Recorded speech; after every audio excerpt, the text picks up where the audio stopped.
The Middle East was a battlefield for most of the 20th century. But one of the hardest fought wars of all was in 1973, when Egypt and Syria launched a surprise attack on Israel on the Jewish holiday of Yom Kippur.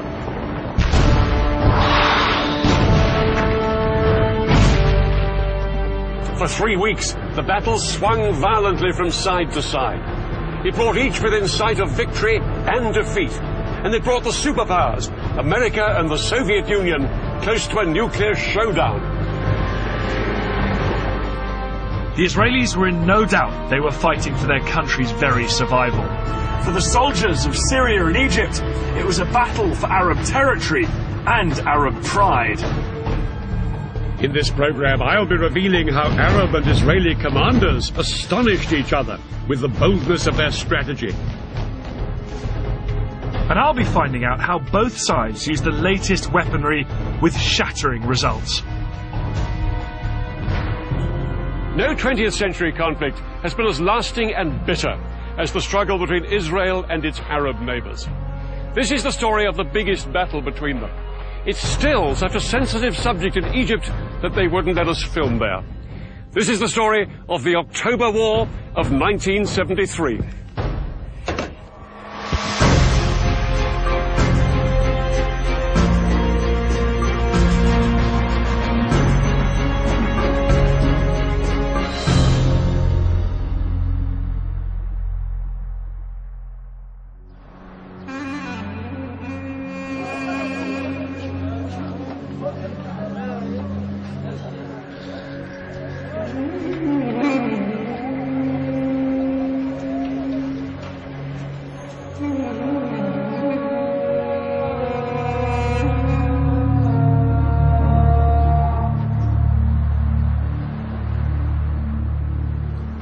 This concrete security barrier here runs through Jerusalem and hundreds of miles to the north and the south. On this side live predominantly Muslim Palestinian Arabs. On this side, the largely Jewish population of Israel. The 8-metre-high barrier, which the Israelis started building in 2002, is the most powerful symbol of the hostility between Jews and Arabs, which still remains after nearly a century of conflict. The Israelis say that they built this barrier to keep out Palestinian terrorists. The Palestinians say it's just Israel's way of grabbing more of their land. And that's what this conflict has always been about. Land. Land known at the beginning of the 20th century as Palestine. Back in 1917, the British controlled Palestine, and they promised the Jews a homeland here. The problem was, there were more than 10 times as many Arabs as Jews already living in Palestine. And as hundreds of thousands more Jews poured into the country, open fighting broke out between them. By 1947, things were so bad, the United Nations stepped in with a plan. This is how Palestine looked then.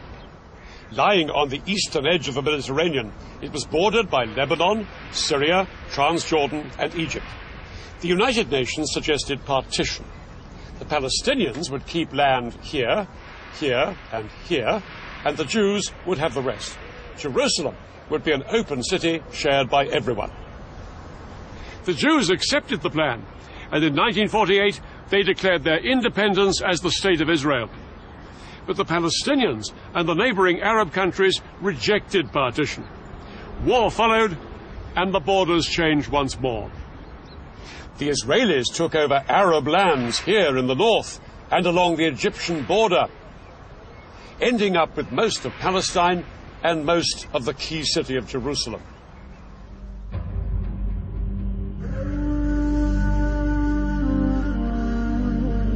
Tens of thousands of Palestinians fled or were expelled from their homes. These refugees headed to neighboring Arab countries, creating a refugee crisis that lasts to this day. One night everyone was awakened to the sound of people. Go, go, the Jews are coming. I can still recall the voice and the ensuing chaos. Within a short period of time, the entire village was marching out, carrying bare essentials, bedding on a mule, some clothing, some food. The Arabs refused to recognize this new state of Israel, and their resentment at the loss of Palestinian homes and land grew. For their part, the Israelis felt vulnerable, surrounded on all sides by hostile Arab enemies. Over the next 20 years, there was regular fighting along the borders. In 1967, things finally came to a head. On the morning of June the 5th, Israel launched a preemptive strike against Egypt. It was followed hours later by attacks on Egypt's allies, Syria and Jordan. It would become known as the Six-Day War. Almost 200 pilots of the Israeli Air Force took part in an incredibly ambitious airstrike. Their mission was to wipe out the Egyptian Air Force, the largest in the Arab world.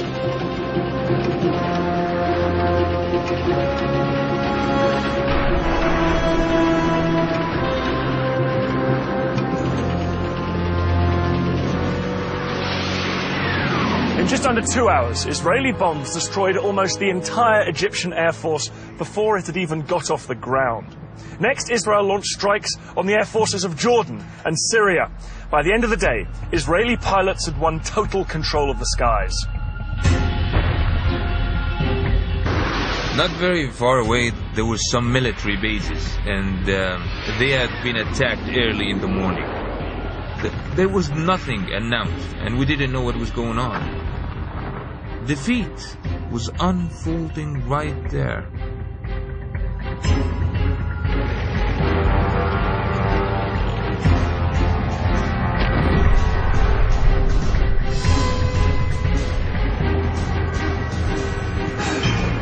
Israeli ground troops stormed into Syria, Jordan and Egypt.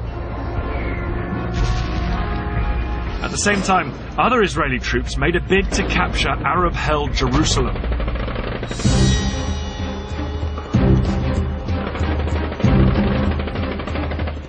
On June the 7th, just 2 days into the war, Israeli paratroopers charged through this gate into the old city.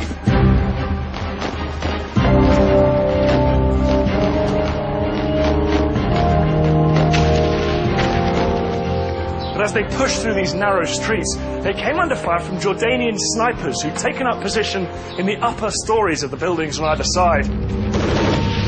The Israelis pushed on. It took them a few hours to clear out these last pockets of resistance, but by early afternoon, the whole of Jerusalem was in Israeli hands. I took out the Israeli flag, which I carried with me the whole time, and waved it. I hung the flag on the fence. My commander, who was the toughest among us, was standing next to me. He burst into tears underneath his steel helmet. Another friend was weeping. A chain of bullets wrapped around his neck. In the days that followed, Israeli troops drove back the soldiers of Jordan, Syria and Egypt. In 6 days, the Israelis had won the war. The defeated nations counted the cost.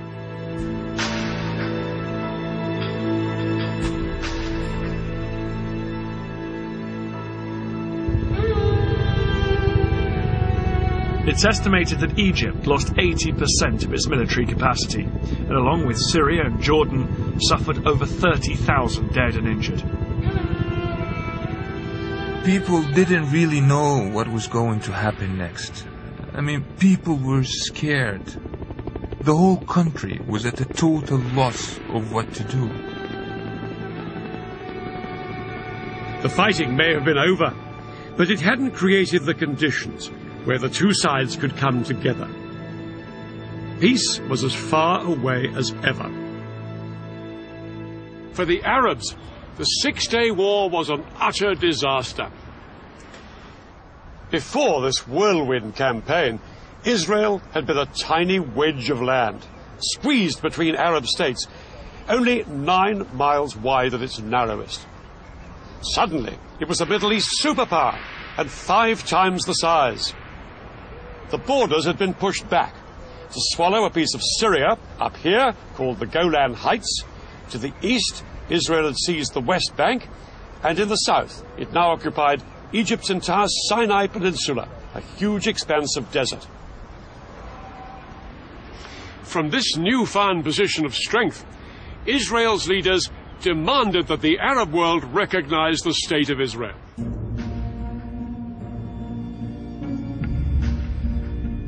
Arab leaders met in Sudan to formulate their response. They were emphatic. They would not recognize Israel and insisted on a total Israeli withdrawal from the territories it had just occupied. Over the next few years, both sides became entrenched, and nowhere was this more visible than along the new border with Egypt. The Suez Canal.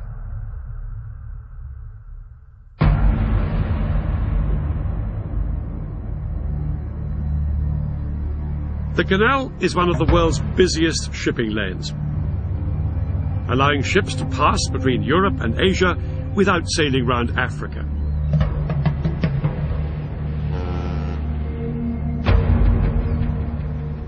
But after the Six-Day War, this international waterway was closed to shipping as sporadic fighting between both sides continued to flare up. The Israelis and the Egyptians now faced each other eyeball to eyeball across the canal. The Egyptians could never accept that this was a permanent frontier. But the Israelis were equally determined.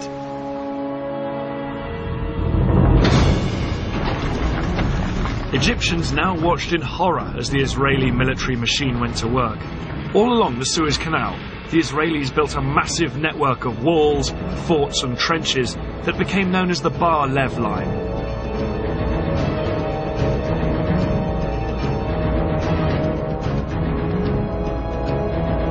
Israel resolved that Egypt would never force its way back into the Sinai.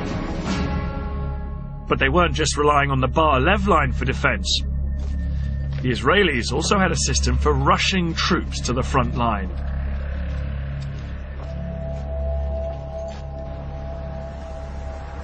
Israel has a small population and can't afford a large standing army. So every male Israeli does 3 years national service and remains a reservist into his 40s or 50s, ready to be mobilized in times of war. Today, females also do national service and they can also be called up if war breaks out. 30 years ago, an army of 250,000 men could be mobilized within 72 hours if the Arabs showed signs of attacking. But after the Six-Day War, that didn't seem very likely.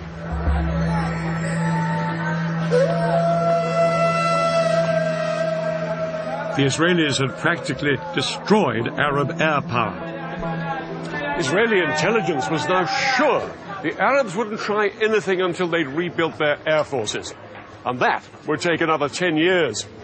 The Israelis were now supremely confident that if their neighbors so much as twitched, they would batter them into submission once more.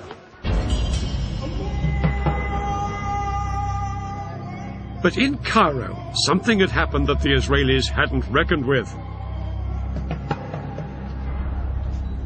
A new Egyptian president with a new sense of purpose, Anwar Sadat. When Sadat came to power in 1970, Egypt was still a demoralized country, smarting from the loss of the Sinai.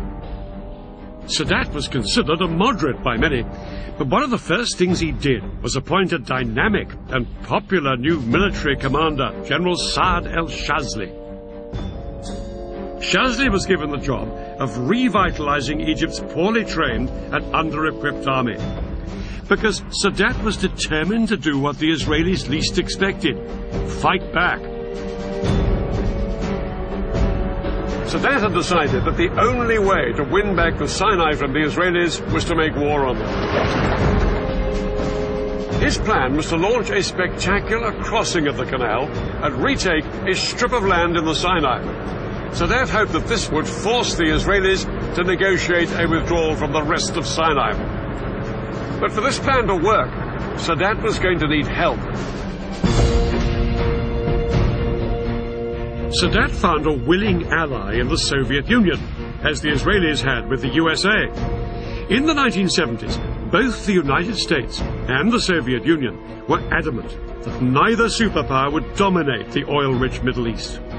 The Soviets provided Egypt with the latest surface-to-air missiles, called SAMs. These missiles, supported by thousands of conventional anti-aircraft guns, could effectively paralyze the Israeli Air Force. The Egyptian commander, General Shazli, would not have to rely on his weakened air force to deal with Israeli warplanes. Nor would Sadat attack alone. Another of his allies, President Assad of Syria, would be joining in the fight. The key to the Egyptian plan was a surprise coordinated ground attack on Israel. The Syrians would attack on the Golan at exactly the same moment as the Egyptians struck along the entire length of the canal. But Shazli knew that no matter how stunned the Israelis might be by this two-pronged offensive, they would soon counterattack with their most lethal weapon, their air force. And that was where the SAM missiles came in. Shazli concentrated his SAMs along the Suez Canal. These missiles could bring down any Israeli planes that came within 15 miles. The SAMs and regular artillery guns would create a protective umbrella, shown here in red, under which Egyptian boats and infantry could cross safely. They would then seize the forts of the Bar-Lev line and secure a strip of land a few miles deep into the Sinai. The date of the attack was set for October the 6th, when the tides would give the most favorable conditions for crossing the canal. But October the 6th was also the holiest day of the Jewish year, Yom Kippur, when Israelis would be at home or the synagogue. With their plans in place, the Egyptians and their Syrian allies set about ensuring that the Israelis had no idea they were about to be attacked on two fronts.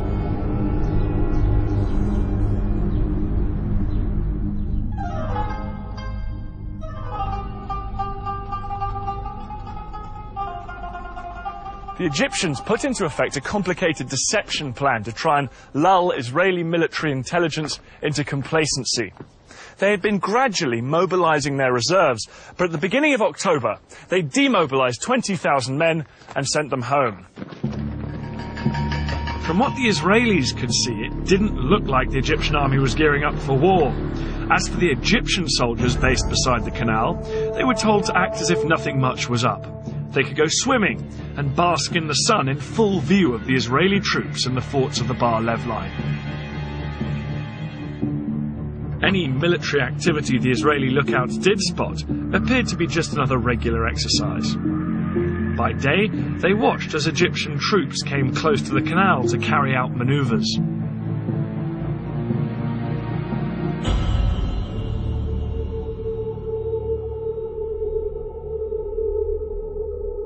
At night, they appeared to head back inland to their barracks many miles away.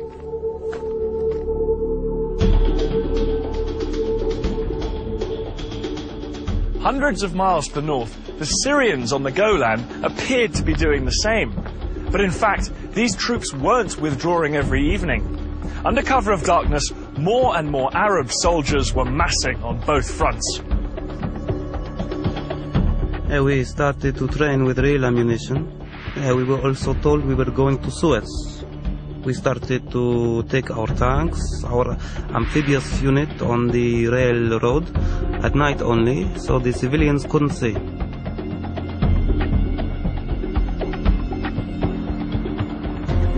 Reports of all this Egyptian activity were given to the heads of Israel's military intelligence.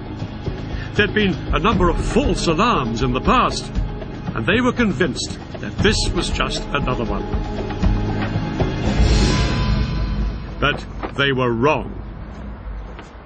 At 4:30 a.m. on the 6th of October, the day of Yom Kippur, the phone rang at the home of Israel's military chief, General David Elazar. Elazar had been made Israeli chief of staff after a long military career and a host of victories.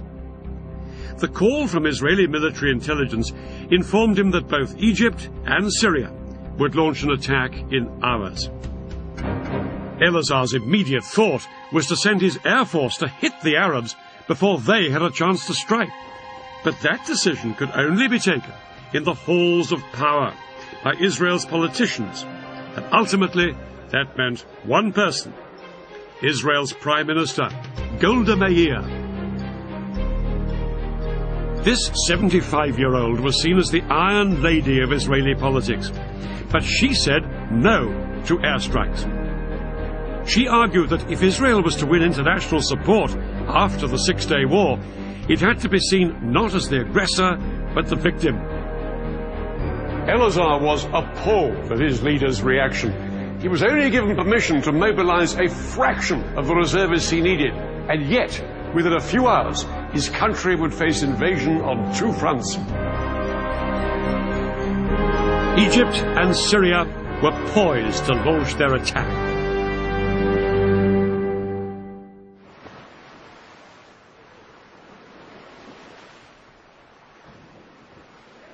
Just before 2 o'clock, the Egyptians put their part of the plan into action.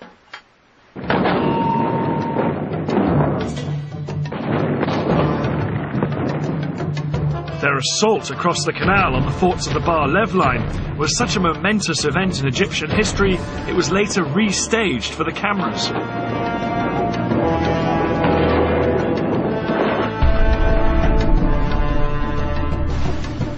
Thousands of Egypt's best-trained commandos crossed the Suez Canal in rubber dinghies. They landed on the east bank in the gaps between the forts of the Bar-Lev line. The Egyptian commandos then scrambled up the high sand ramparts. They attached rope ladders to make it easier for the soldiers following on behind them.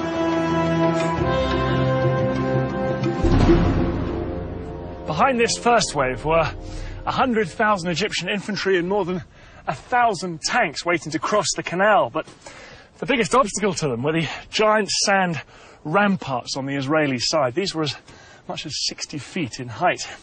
It was impossible for the Egyptian tanks and heavy artillery to climb up and over them. The Egyptians experimented with using dynamite to blow holes in them, but this was found to take far too long. But then one junior engineer officer had a flash of genius. He suggested using high-pressure hoses to blast the ramparts with water from the canal.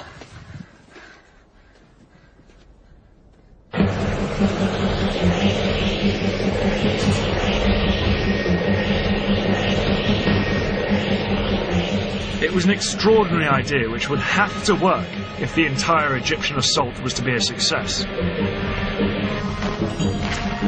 4 hours into the attack, and with fighting raging around them, the Egyptian engineers finally broke through the ramparts, and the first tanks started to pour through. I never believed I would see the day when I was in Sinai. But this was actually Sinai. I looked back at the West Bank and all the green on the other side, and to the east, all I could see is desert. It was good feeling. The eastern bank of the canal now became a battlefield.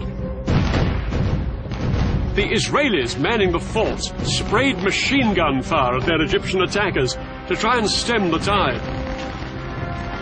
But within 2 hours, 23,000 of Egypt's infantry were on the east bank, and had advanced up to 1 mile into Sinai.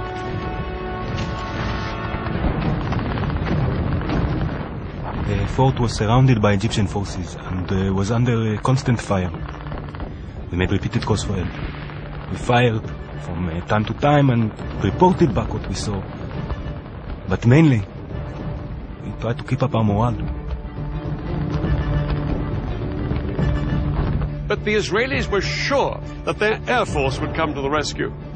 The first Israeli jets were sent in at 4 p.m., flying low over the desert. But as they approached the canal, they found themselves under attack from the ground. The Egyptian SAM missiles and anti-aircraft guns caused havoc. As Israeli planes were shot down that afternoon, it soon became clear that Egypt's elaborate air defense umbrella was working.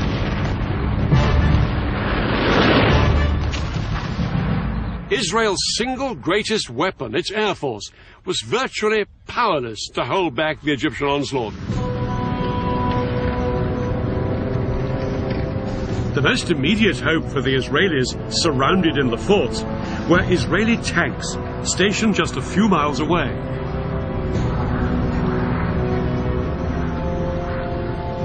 The Israeli tanks raced towards the canal. They thought they'd throw the Egyptians back as easily as they had done in 1967.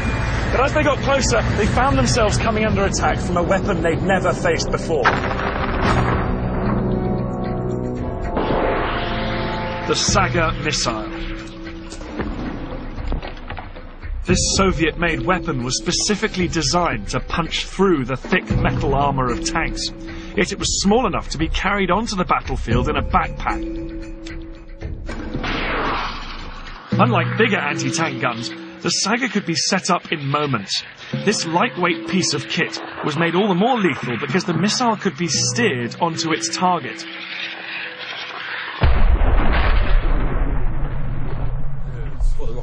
Today, Dan and I have come to the Royal Marines Commando Training Centre in Devon. We're going to find out why Egyptian foot soldiers found the new generation of anti-tank weapons so useful. A modern-day equivalent of the Saga is called the Javelin. It costs £75,000 to fire one missile, so I'm being shown the ropes on a simulator. Okay, so as you're looking through the eyepiece now, Dave, hopefully you're seeing exactly the same pictures I'm going to see on the computer screen. Yeah. Rather than firing off a real missile, the Javelin trainer uses a laser system. If I hit the target, it will show up on the control panel. Good scan. Oh, there's one up there on that ridge line. Okay, so well pinged, well spotted that one.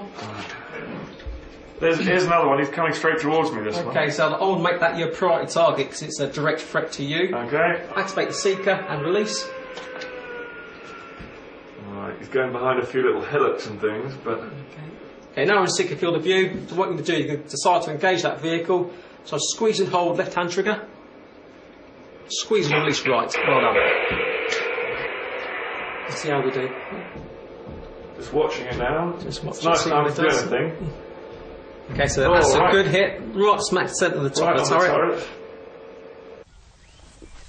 I was ready to take the simulator out into the field. I'm aiming at a real target. That truck fitted with a laser detector that will register a hit.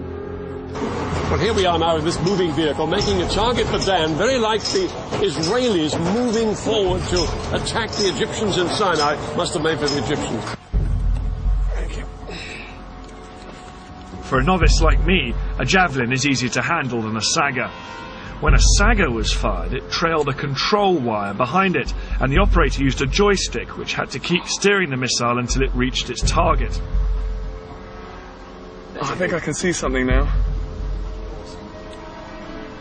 A hit required good training and a steady hand. I was going to have a pop at them. With the Javelin, all I have to do is get the truck in the sights, lock the guidance system onto it, and fire. No, it's just popped out now. You just see the smoke from his exhaust. Activating the seeker. Okay. Okay, I'm going to go for it. Go for it. At least, that's the theory.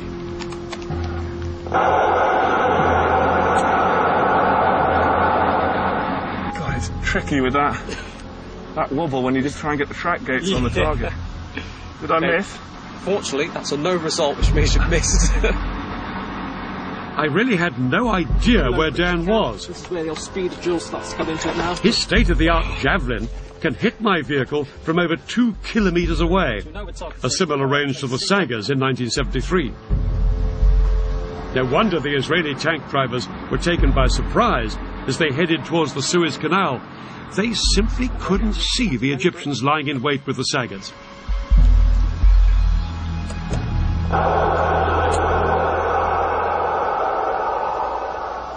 Hit. Hit. Well done. Oh, brilliant. Hey, Dad.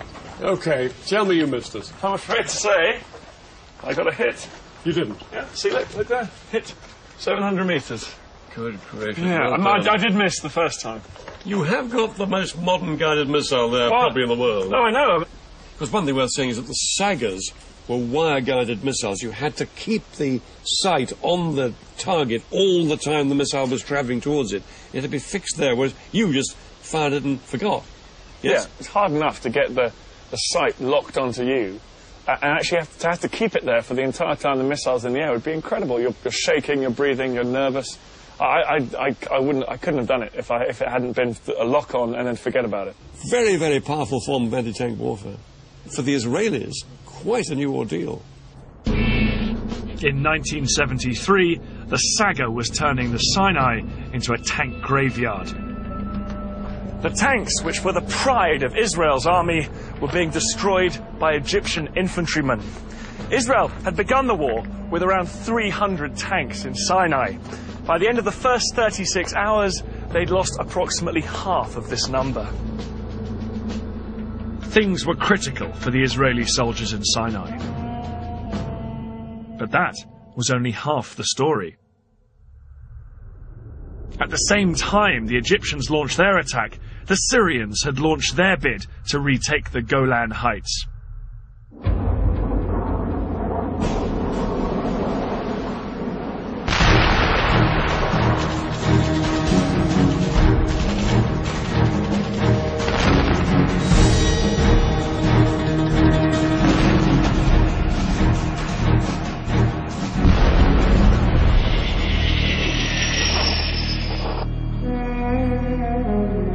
The fertile soil of this battlefront couldn't have been in greater contrast to the arid desert of the Sinai. The Golan Heights had been a valuable prize when the Israelis captured them in 1967. These Golan Heights provided Israel with more than just good farmland. They afforded security too.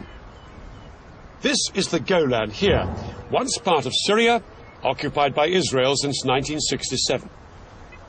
The area is no more than 15 miles wide, and it ends with a steep slope down to the River Jordan. To Israelis, the Golan was a vital buffer between their heartland and Syria. Despite this, only 170 Israeli tanks and 400 soldiers were stationed in the front line on the Golan. Most of the Israeli forces were here in the north, because Israeli commanders felt this was the most likely place for any Syrian assault. But when the Syrians made their move, their 1,200 tanks and 60,000 men attacked all the way along the line. 6 hours into the battle, the Syrians' overwhelming strength was beginning to tell, and their tanks broke through, down here in the more lightly defended south. By nightfall, they'd almost reached the western edge of the heights, where they could look down on the River Jordan. If Syrian tanks could now seize the vital bridges across the Jordan, they'd be able to pour across the river into Israel's heartland.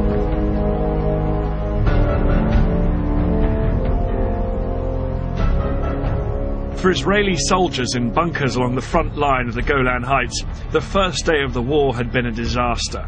Their strong defensive positions had done little to halt the Syrian advance.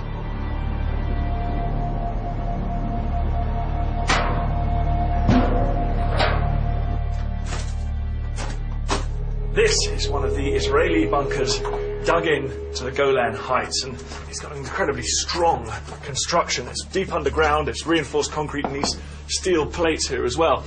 The amazing thing about 1973 is these strong points were so difficult for the Syrians to take, they didn't even bother trying. They simply bypassed them with their tanks and kept pushing forward.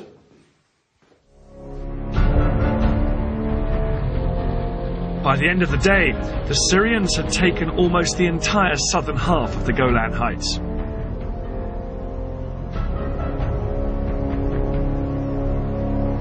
It was a nightmare situation for Israel.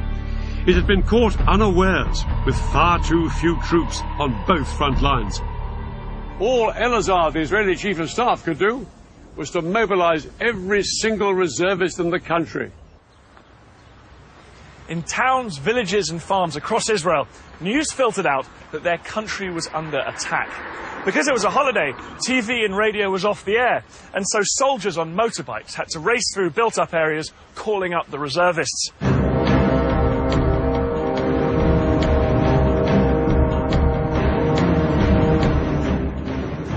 was in my kibbutz on Yom Kippur when I heard the planes taking off from the Air Force base in the area. I drove with another member of my kibbutz, who was also a company commander, to our assembly point. On the way, we said that whatever was happening, we'll probably be back home in a day or two.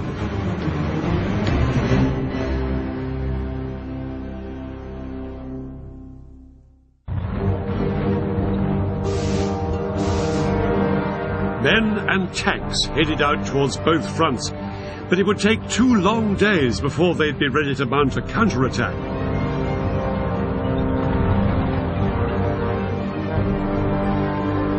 Then, on October the 8th, David Elazar announced to the world that his army had finally gone on the attack. This morning, we started our counterattack, and we shall break and destroy completely all the attacking forces. Elazar's first push was in the Sinai Desert. The Egyptians had known that the Israelis would always counterattack, and they'd been lying in wait for just this moment. As soon as the Israeli tanks came into view, they let rip with devastating rocket, artillery and Saga missile fire.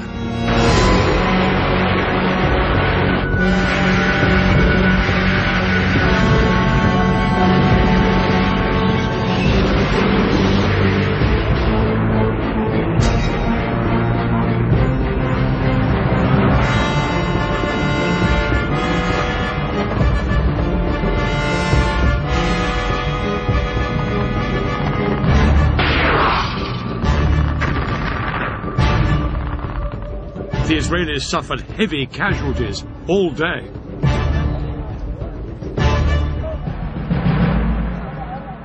At least 50 of their tanks were destroyed or disabled. To the Israelis, it was abundantly clear this was no longer the poorly trained Egyptian army they'd fought in the past. By the end of the day, Israel was facing catastrophe.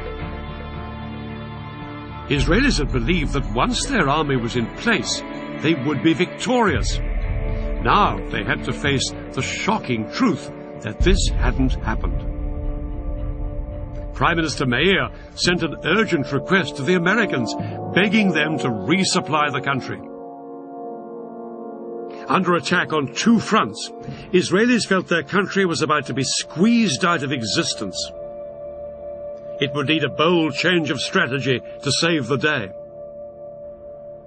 The simple truth was that Israel did not have the strength to fight this war on 2 fronts at the same time. Elazar had to concentrate his strength on one front before he tried to roll back his enemy on the other. In the Sinai, the Egyptians were separated from Israel by hundreds of miles of desert. But here on the Golan, the Syrians were perilously close to Israel's main villages and towns across the Jordan, just a few miles' drive away. The Golan had to be Elazar's priority. So he ordered the army and the Air Force to put everything they had into throwing the Syrians back. Some tank units would attack halfway along the Golan to relieve the pressure on Nafach, the Israeli HQ on the heights. Other Israeli tanks had already been ordered to go up onto the southern Golan, where the Syrians were closest to Israel's heartland. Their commander had been told bluntly, "You are Israel's last hope." But one thing in their favor was that the Syrians had made an extraordinary decision to halt up on the high ground rather than press on towards the River Jordan. It gave the Israelis vital breathing room to cross the river and move up towards the Golan.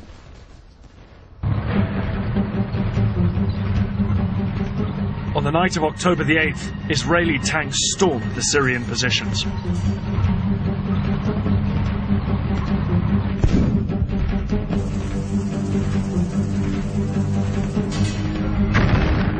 The fighting raged around the clock.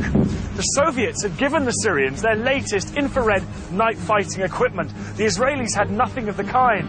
And that meant during the hours of darkness, the Syrians could identify the Israeli tanks and cause horrific casualties. I scanned the area with my scope and picked up a pair of infrared lights coming directly at me. I took another look. The headlamps were still approaching. The Syrian was targeting in on us. Driver, back up, I screamed. And the tank rocked back till we came to a stop.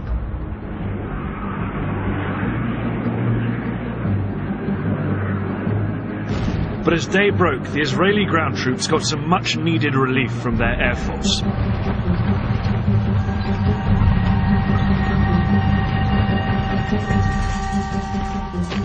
Throughout the rest of the day, however, the Israelis fought desperately to hold the line. The Israelis knew that if they gave way here, their country faced a real threat of extinction. Losses mounted on both sides, but as the battle progressed, it became clear that despite some Syrian technological advantages, the Israeli tanks had thicker armour, and the Israeli crews could fire more quickly and more accurately than their Syrian counterparts. After 4 days of combat, I wasn't particularly worried by the Syrian tanks. It was enough to locate them and to have them come out to meet us, and victory would be ours.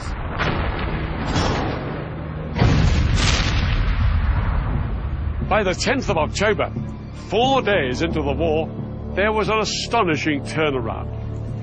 The Syrians were in full flight from here on the Golan. Israel's tanks chased them into Syria itself, and soon the Israelis were within shelling distance of the Syrian capital Damascus, just 30 miles off that way. Syrian President Assad sent a message to President Sadat, urging the Egyptian leaders to do something to relieve the pressure on Syria. And now Sadat made a momentous decision. Down on the Suez Canal, Sadat ordered his men to thrust way beyond the strong defense line they had established on the east bank of the canal. Their objective, strategic passes through these mountains. But to get there, they'd have to leave the safety of their SAM missile umbrella way behind them. It was a high-risk strategy, and Shazli was appalled by the decision. But Sadat was immovable. What followed would be one of the biggest tank battles in history.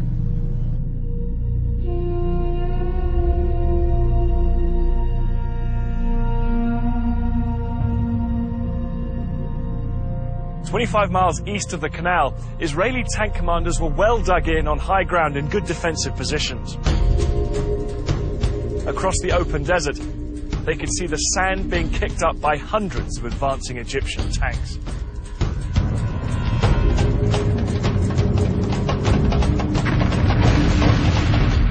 The Egyptians were totally exposed to withering Israeli fire.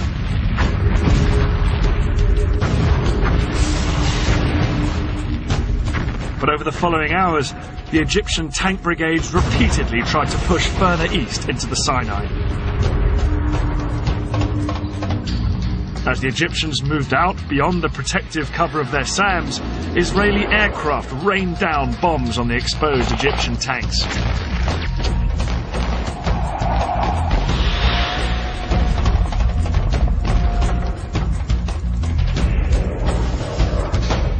The Israelis' skillful use of their tank guns meant that they pulverized the Egyptians exposed down on the open ground.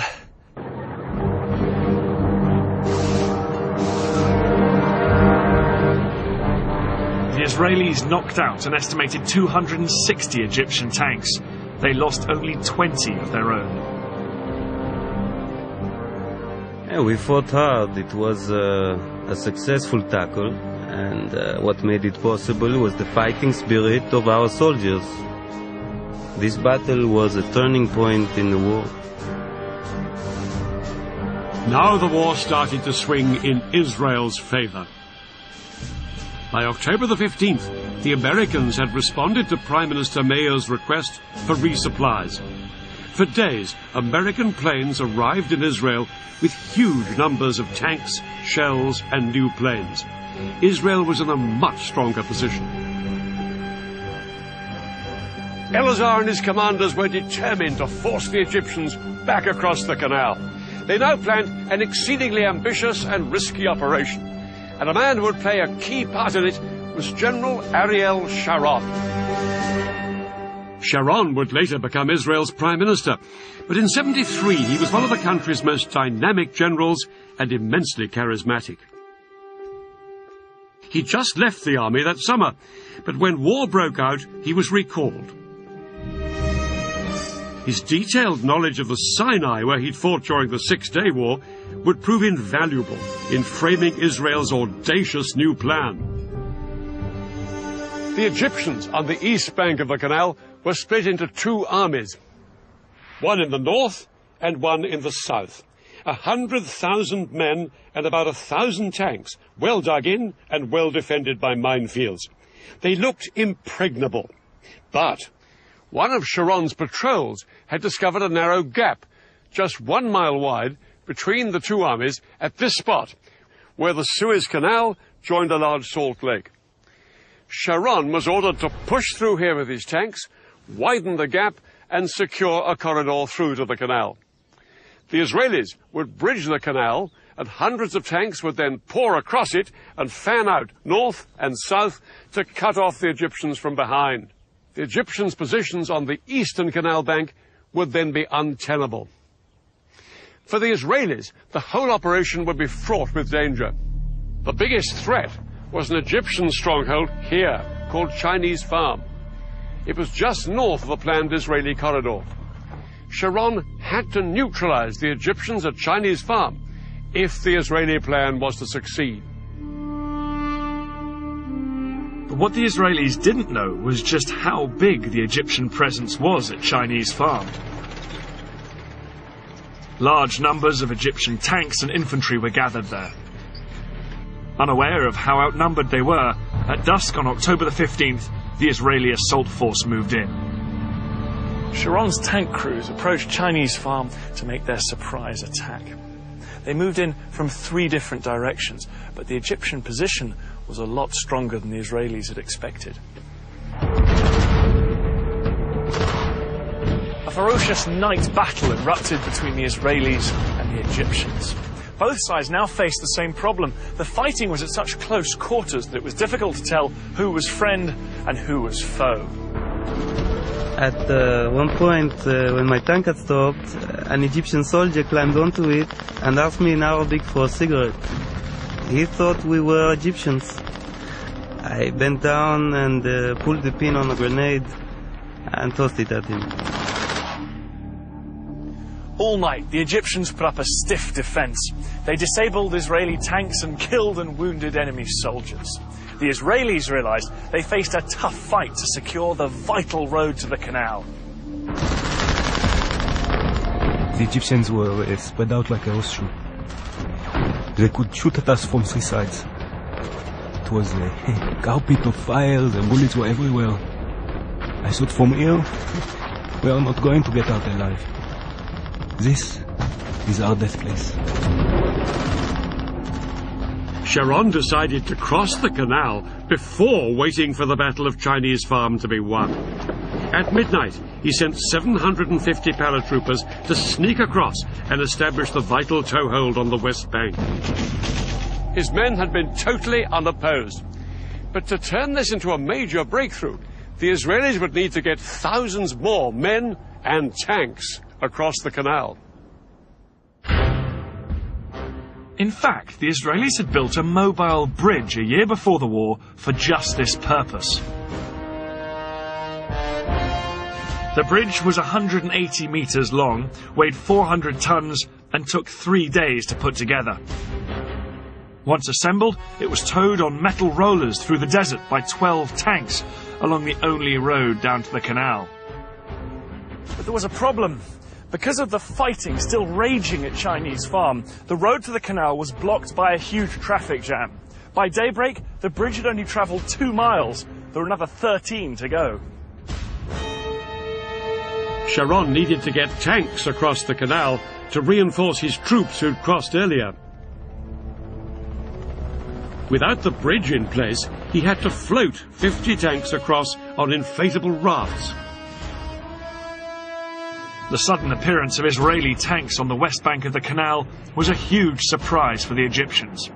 Soldiers manning the SAM batteries reported that groups of several tanks would show up in the distance, open fire at them, and then disappear.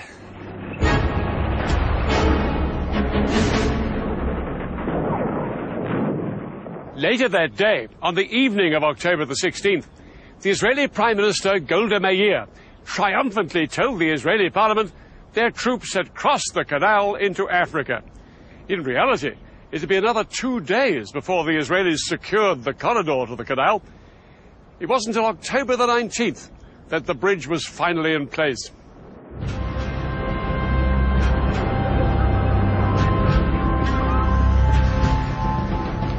As Israeli tanks surged across the bridge, they came under heavy bombardment from Egyptian artillery and aircraft.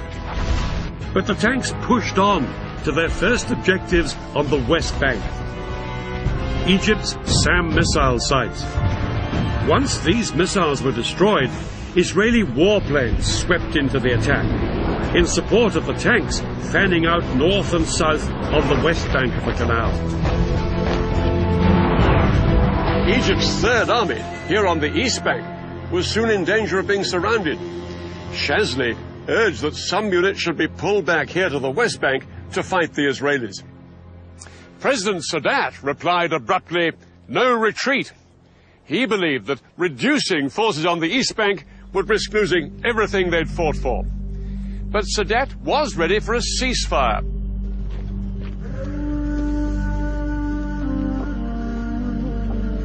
It was announced on the 22nd of October.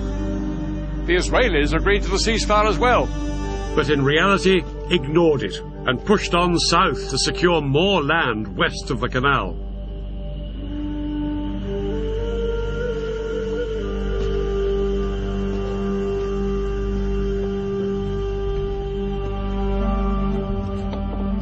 By October the 23rd, the Egyptian Third Army was surrounded.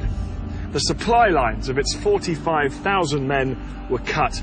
With only 4 days of food and water left, it wouldn't be long before they were starved into submission.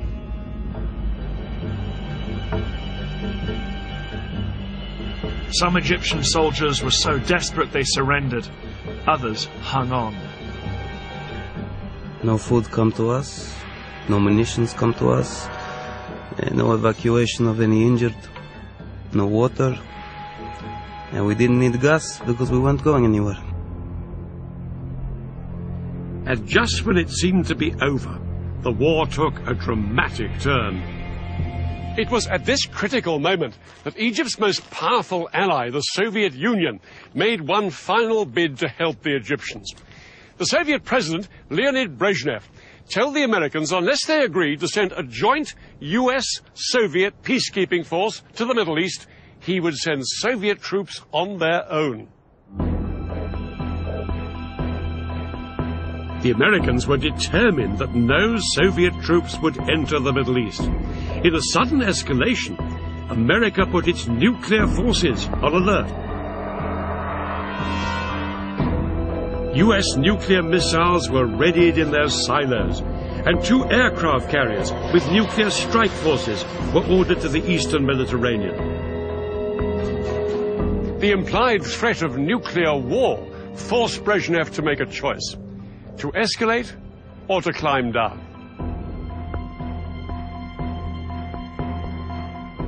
Brezhnev decided to climb down, and no Soviet troops went to the Middle East. But the flurry of international pressure had made its mark. On October the 25th, the Israelis finally heeded the ceasefire, and the October War was effectively over.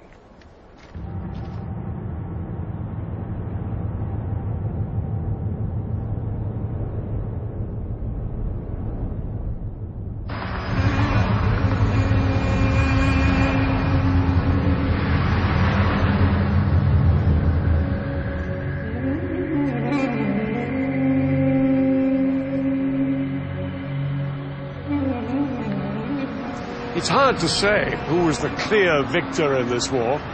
The Israelis, who saw both their fronts shattered by surprise attacks, made an astonishing military comeback. But the Arabs gave Israel a real shock. For many Israelis, the 9,500 soldiers killed or wounded during the October War was an unacceptably high price to pay. They blamed their government for failing to heed the warnings that war was imminent. Israeli confidence was shattered. They were no longer the invincible military power that they had thought they were. Despite the fact they'd suffered up to 30,000 casualties, perhaps in the end, the side that gained the most from this war was Egypt. The Egyptian crossing of the canal was seen as a major military achievement that restored Arab pride and gave President Sadat the confidence to make a spectacular bid for peace.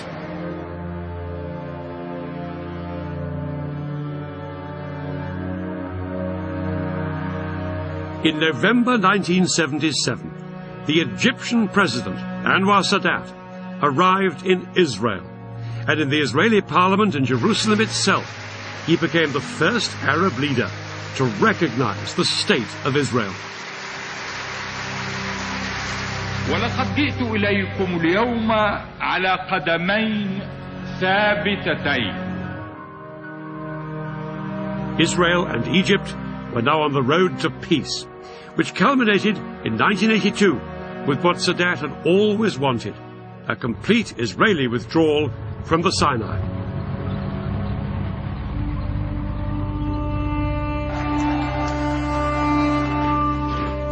But Sadat never saw it happen.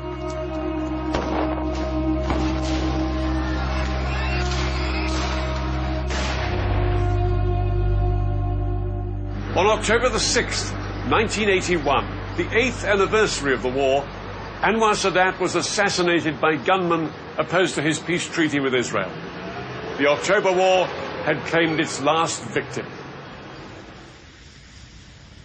The war didn't sort out the fundamental disputes between the Israelis and the Arabs. In fact, technically, Israel is still in a state of war with Syria. All the treaties and all the talking still haven't brought peace to this part of the Middle East. And this barrier is a powerful reminder that the conflict with the Palestinians over who owns the land remains unresolved to this day.